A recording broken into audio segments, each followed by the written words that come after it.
Assis Vieira, ano 2012, Assis Vieira, presidente do PSDB. O PSDB lançou candidato próprio às eleições. Como é que se deu isso?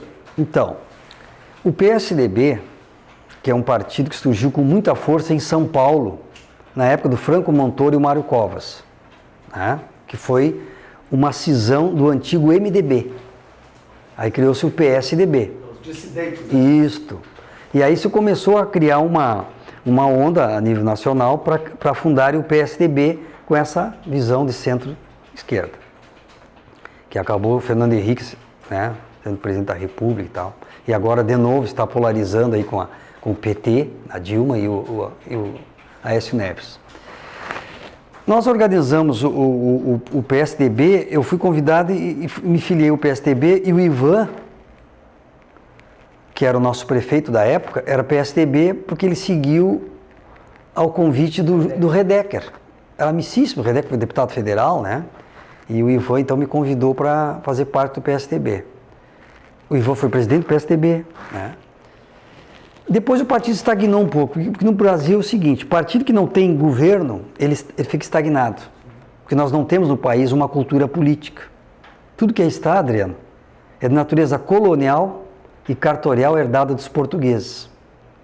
E vai demorar para mudar isso. Isso leva gerações, né? Isso é um assunto que nós teríamos uma outra pauta para ver, porque é bem interessante. Tu pega um partido, pode ser o PSDB, qualquer partido aqui no Sul ele tem um comportamento, no Centro e no Nordeste é outro, tanto que eles não conseguem fazer uma unidade partidária para concorrer à eleição a nível nacional. Hoje o PMDB, por exemplo, está num dilema. Uma parte quer apoiar a Dilma, outra não quer. Por quê? Porque nós não temos a cultura política. Ela é muito clientelista, herdada dos portugueses, né? Então esse que é o problema. Mas aí você vai tocando da maneira que der, o importante é ver o que você tem na mão para trabalhar e trabalha da melhor maneira possível.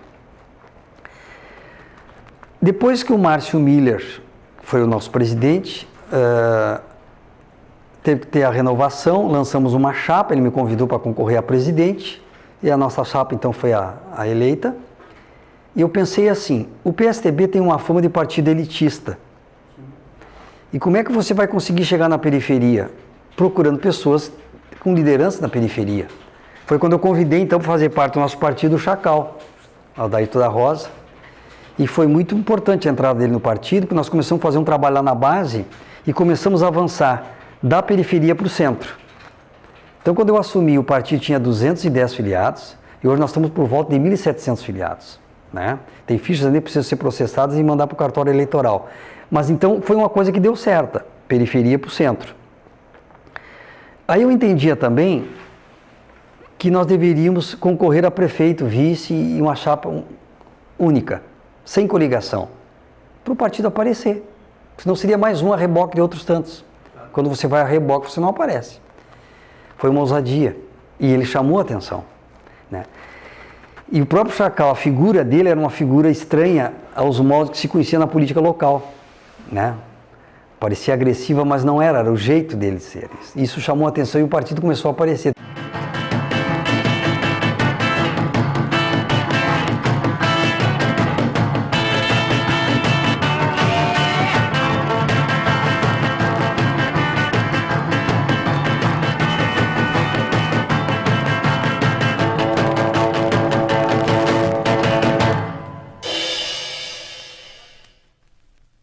Então, daí quando o Márcio terminou o período dele, ele pediu para fazer uma chapa na qual eu concorri a presidente e terminei sendo eleito do PSDB. Então eu tinha esse entendimento que o partido precisava crescer e cortar essa pecha de partido elitista. Então nós começamos a fazer um trabalho procurando gente da periferia, dos bairros, para o centro. De 210 filiados, nós somos para em torno de 1.700 filiados, né?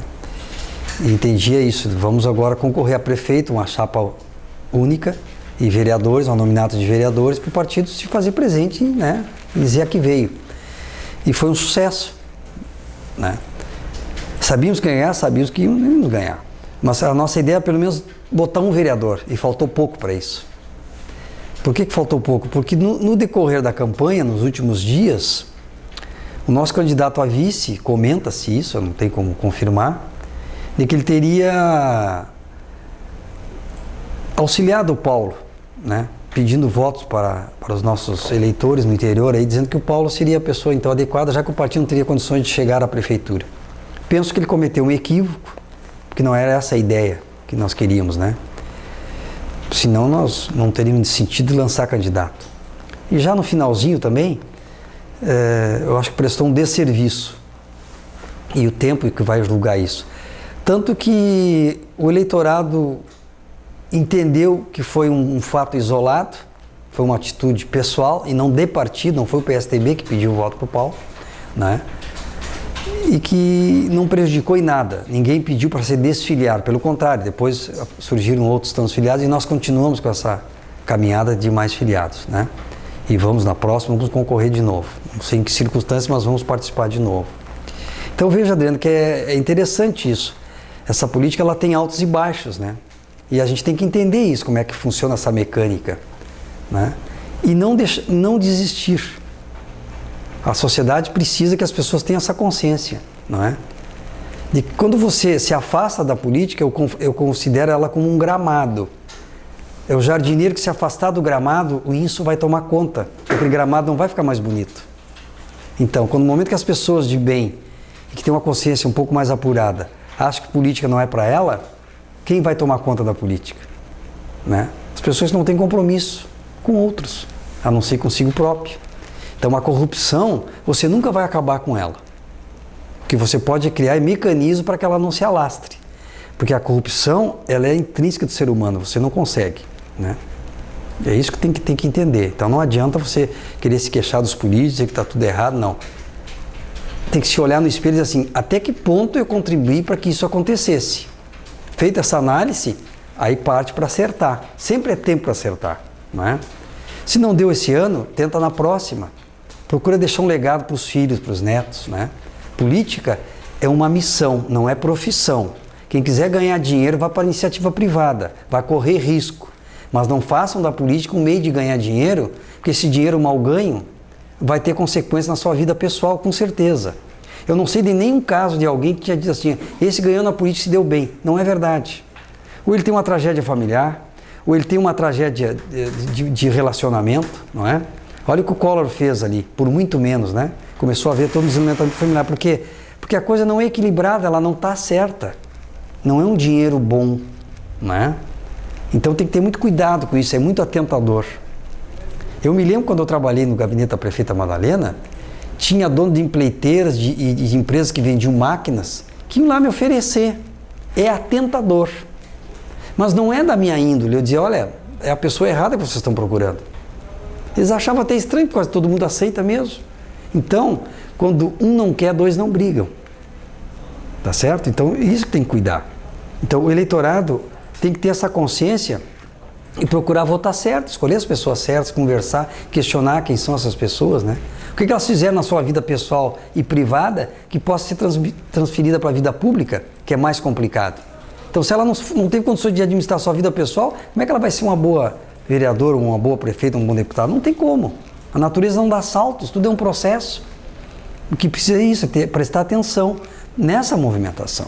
Porque independente de partido, você vai encontrar pessoas boas em todas as agremiações partidárias. O negócio é acertar o caminho. E tem gente boa aí, só que tem que procurar acertar.